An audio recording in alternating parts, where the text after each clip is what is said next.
वजीर आजम नरेंद्र मोदी इस बार अचानक दिल्ली के तारीखी गुरुद्वारा रकाबगंज पहुंच गए।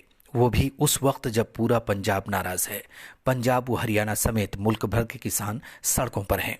नए ज़रई कवानीन के खिलाफ अकाली दल जैसी बीजेपी की कदीम हलीफ जमात मोदी हुकूमत का साथ छोड़ चुकी है। वज़ीर आज़म के गुरुद्वारा रकाबगंज जाने पर सोशल मीडिया पर लोगों का सख्त रद्द-ए-अमल सामने आया। रूप्स कौर नामी एक ट्विटर हैंडलर ने उनके दौरे को पब्लिसिटी स्टंट करार देते हुए कुछ दिलचस्प खाके शेयर किए हैं। इसी तरह नीतू नामी एक ट्विटर हैंडलर ने इन्हीं खाकों के साथ लिखा, भेड़ की खाल में छुपे भेड़िए से मुहतात रहें। सिर्फ यही नहीं, लोगों ने वज़ीर आज़म को यहाँ तक नसीहत कर डाली कि उन्हें ज़ियारत के वक्त गुरुद्वारे में जारी गुरुबानी से कुछ सबक हासिल करना चाहिए था। दरअसल मोदी हुकूमत का कहना तो है कि वो किसानों के मसाइल हल करना चाहती है, लेकिन अमलन उसकी तरफ कोई पेशरफ्त नहीं हुई है। वज़ीर आज़म दिल्ली में किसानों से बात नहीं कर सकते, लेकिन गुजरात पहुंचकर उनकी खैरखाई का दम भर लेते हैं। अपने खिताबों और मन की बात जैसे प्रोग्रामों में किसानों के तई सारी हमदर्दियां उड़ेल देते हैं, लेकिन उनकी अमवात और परेशानियों का ठेकरा अपोजिशन पर फोड़कर खामोश हो जाते हैं। अलबत्ता उनके मद्दाहों और कारकुनों को सारी आज़ादियां हासिल हैं। वो चाहें तो किसानों को खालिस्तानी, मुल्क मुखालिफ, नक्सली, पाकिस्तानी, चीनी और इसी तरह के दीगर अलकाब से नवाजते रहें। ट्विटर पर गुरप्रीत सिंह बराड़ ने एक खाका शेयर करते हुए इसी बात को वाज़ेह किया है। इसी तरह फेसबुक पर भी वज़ीर आज़म के खिलाफ आम लोगों के दिलचस्प तबसरे देखने को मिल रहे हैं।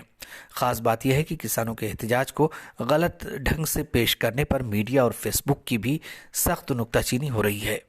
प्रीत कौर नामी ट्विटर हैंडलर ने एक पोस्ट शेयर की है, जिसमें किसानों ने गोदी मीडिया से कहा है कि वो उनके एहतजाज को कवर न करें।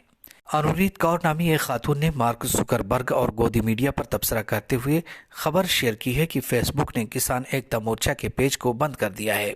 ये बात अब खुलकर कही जाने लगी है कि मोदी हुकूमत ने बड़े सनअतकारों के दबाव में और उन्हीं को फायदा पहुंचाने के लिए नए ज़रई कवानीन तैयार किए हैं और अब वो चाहकर भी पीछे नहीं हट सकती। इसीलिए किसानों की बात मान लेने की बजाय उनकी तहरीक को कुचलने के लिए हर तरह का प्रोपेगेंडा अपनाया जा रहा है। एक किसान हामी खातून सिमरनजीत कौर ने किसानों के एहतजाज के खिलाफ जारी प्रोपेगेंडे का एक पोस्टर शेयर करते हुए लोगों से अपील की है कि किसानों की तहरीक को कुचलने से बचाएं। किसानों के एहतजाज ने जिस तरह से एक बड़ी तहरीक की शक्ल इख्तियार कर ली है, उसने हुकूमत को खौफजदा तो कर ही दिया है। यही वजह है कि हुक्मरां कोरोना दौर में बड़ी रैलियां तो कर रहे हैं, लेकिन पार्लियामेंट का इजलास तलब करने से घबराते हैं।